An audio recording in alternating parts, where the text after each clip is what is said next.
It's time for the One Bar and Lupica Show, bringing you anything and everything Minnesota Vikings. Welcome to professional football. All right, welcome back to the One Bar and Lupica Show. I'm One Bar, joined with Mr. Lupigas, who is drinking a very, very gross beer. What are you drinking there? Minnesota Gold from 3rd Street Brewhouse. Oh, I wish they were a sponsor. We could talk about them for a while. In this episode, we're going to be talking about 5 little nuggets that have come out of training camp so far, and they're actually pretty damn good nuggets. Have you ever had a surprise nugget come out in your pants? No. I've had surprise hot chocolate come out in my pants, not an actual little nugget. Before we get into that, remember, subscribe to the One Bar and Lupica Show, like the videos. We're on a hot streak here. Let's keep this thing going. But very cold streak. Training camp is just getting started. Nobody can actually go there and watch it, so there's not all these little tweets out there that we're usually at. I would have already been there. It's one of the best days of the year. So, but we got some nuggets. Well, it's weird because they're not really even having full practices yet. It's kind of conditioning, individual drills. And I think the full practices start next week, so maybe we'll get a little more, even better nuggets, more meatier nuggets than we're getting this time. But we got a few. I love meaty nuggets, and I actually saw that they're going to be broadcasting their practices. I can't wait. I will watch the living shit out of those. That's all I'll be doing. I think the biggest nugget we should take away is just Justin Jefferson so far. He was late to camp, being on that COVID pup list, but since he's arrived, he's been making highlight reel catches every single day. And I actually was very lukewarm, I guess, on the impact he could have as a rookie. But seeing him making the type of catches he has, the way he's running his routes already, I think he's going to have a much bigger impact than I imagined in year one. Yeah, you were never overly on the Justin Jefferson train come draft day, and you're gonna shame on you for that. By the way, I didn't think he was going to be there. Well, he was, and we got him. Obviously, we've only seen little glimpses of his highlight catches, but those things are enough to get my baby making parts very excited. I'm so excited about this guy, so excited, and the buzz around him. I mean, everything you're reading is just this guy is just ripping shit up. Yeah, just practice. I know, but his combination of his routes, his hands, in this offense, Kirk Cousins, the way he puts the ball where it needs to be, it's a combination I think is going to work. Just like pepperoni mushroom on a big New Yorker crust. Oh God, I'm more pepperoni sausage, maybe some green pepper. Ugh. Really? Yeah. And no, jalapeno. I don't know why I say green pepper, but yes, yeah. Jefferson. Treadwell, obviously we know what happened, but Treadwell was getting very low steam even early days. So anything we get right off the bat, even if there's not corners lining up against them, very, very good to hear. The second nugget we have out of 5 is Oli Udoh. Oli Udoh is off the COVID list. How excited should we be for Oli Udoh? No, I think we should be. And the question is, where are they going to put him? Are they going to put him at guard? Are they going to put him at tackle? Are they work him at both? Because there was talk earlier that they're going to try him inside. And, he only appeared in the one game against the Bears, but he was a mean, nasty kind of blocker, which is something we don't really have. So I'm actually very excited about this, see where he goes and how he fits in and where exactly they work this guy. And I hope it's at left guard. Yeah, I think my hope is that they move him all around and he just offers depth all along the offensive line. I don't think he's going to come in and start by any means, but if he can play guard, if he can play tackle, and he's our next guy up, that makes me very, very happy and makes me sleep very well at night. I think Oli Udoh is another year away or so from actually pushing for that starting job. No, I think he's going to be the number one backup, whether it's at left tackle or right tackle, one of those spots. Like I said, he's one of those guys that you liked what you saw from him in a short little sample size, and get him back in the mix, see where he is, work him in, and yeah, I think he's a little underrated. Could have quite an impact this year, especially if someone goes down with an injury. He played damn near mean in that Chicago Bears game, and I loved it. He was nasty. You're gonna have to put some sunscreen on or close those shades. You're gonna get they're closed. I don't think they work. Yeah, you need some new shades. All right, number 3 nugget that has a lot to do with this: DeMarcus Gates. Bring Oli Udoh back. There you go. DeMarcus Gates got the bootski, and our linebacking depth just took a dramatic hit. Well, first Cam Smith goes down with the heart condition. Now you can let go of DeMarcus Gates. a couple things. I mean, are you surprised that he's gone? Did you think he had any No. shot to make this team or be on the practice squad? No, 0%. So so I think your linebacker core is basically set now. It's going to be Barr, Wilson, Kendricks, and then you're going to have Dye and what's that shitty player's name? Ben Gideon. Those are going to be your 5. They're not going to keep any more than that. So I think those are your 5 linebackers. I think it's set in stone. There's really nothing else to decide at this point. Yeah, you nailed it. Our linebackers are set. I mean, we got some young guys, Blake Lynch, Quentin Pauling, the guy we just signed, but they're not making the team. So it's a done deal. I mean, unless they bring somebody in to compete for that last Ben Gideon spot. One of the battles I was looking forward to was the Cam Smith Ben Gideon, but he's just been kind of handed that spot. So our linebacking core is done deal. You mentioned a polling. I once had to go to the doctor to get a polling lanced on my taint. I don't know what a polling is. Like a large, almost like a cyst.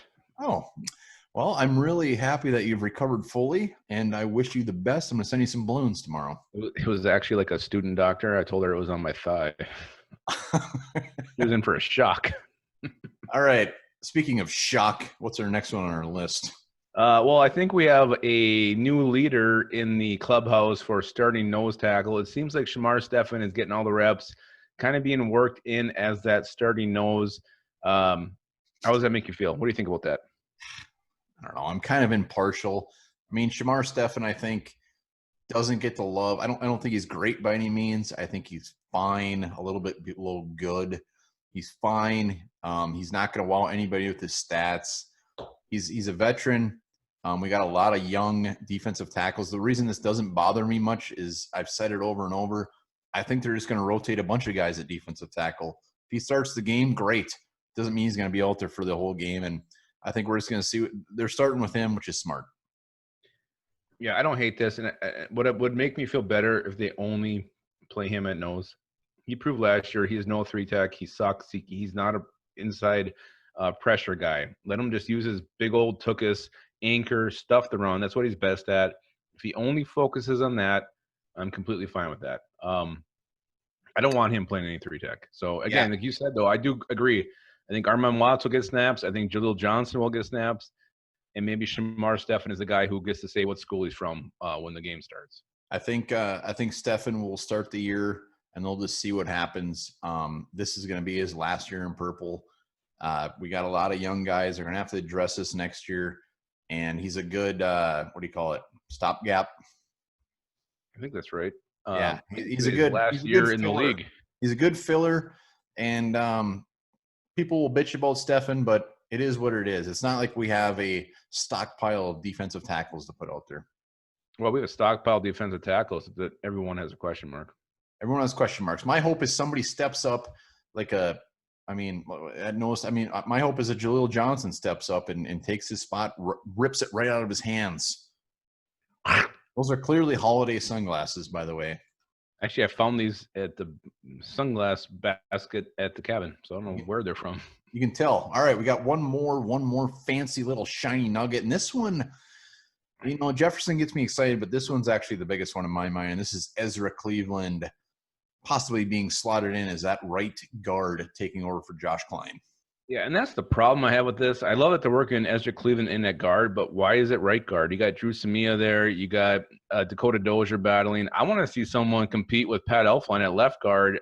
Everything you heard in Kubiak's press conference was about right guard, all these different names. You got a complete turd playing left guard. Why not push him? Why are you not doing that? I get getting Ezra Cleveland on the field as early as you can, getting the return out that second-round investment. And I think he'll be fine as a guard, but I would rather see him try on the left side, to be honest with you. Well, my thoughts are he's got a better tackle next to him at Brian O'Neill. Gives him a better chance to succeed. I'm not a big fan of Ezra. I'm not a big fan of drafting guys and moving them around to a different position. Ezra Cleveland didn't play guard one damn bit when he was at Boise State. I hate the fact that we throw him in there and messing with his melon, and all of a sudden next year we're like, all right, you got to go from right guard to left tackle. That scares me a little bit, but I do realize that our guards are shit. And the one thing that sticks out for me on this is Drew Samia just must suck. Why the hell is he not out on the field? He must be horrible. He must be the David Yankee of guards. No, he is. He's doing. I mean, Kubiak praised him many, many times. So I think That's great. He's definitely in the mix. But why do you got three guys battling for one spot and basically handing it to Elflein, who's been nothing but shit the last 2 years?